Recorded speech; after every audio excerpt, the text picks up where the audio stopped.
Okay, this is kind of an odd question. If I watched the TV show Mummies Alive, ironically, as I was doing some background research on this, I was like, that show sounds really familiar. Around the time that Gargoyles stopped, which was an amazing Disney cartoon, pretty much when that show stopped, that's when Mummies Alive happened.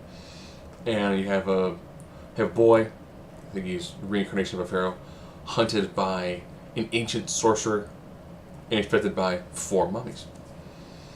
And the mummies generally, and they fall into this typical series. You got your female character, you've got your strong man, you've got your team, and you've got your brainiac. I mean, that's effectively your team. The regular mummies, they can then kind of, I'll just use the term morph, to then take on an additional animal form, which puts them in, instead of just being just the wraps, they're the wraps with normally some sort of golden armor attached to them. It only lasted for like a season. Ironically, in doing my research for it, 'cause I'm like, it sounded familiar, it was blamed for being a gargoyles clone, because gargoyles were ancient creatures that came back in modern times. And here's ancient creatures coming back in modern times. The theme song is actually pseudo catchy. It was a show that I dug.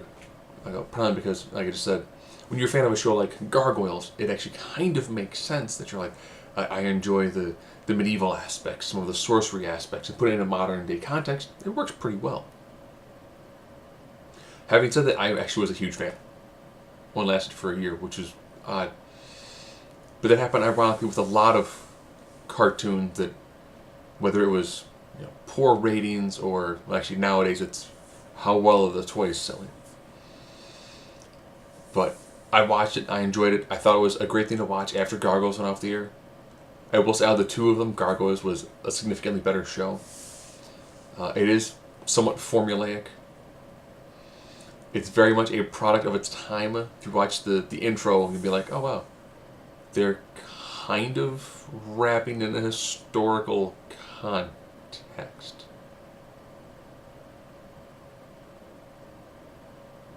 And beyond fighting the sorcerer, I think it's Scarab, they also ended up dealing with other gods, but the predominant enemies that they fought were kind of like Egyptian characters comprised out of sand.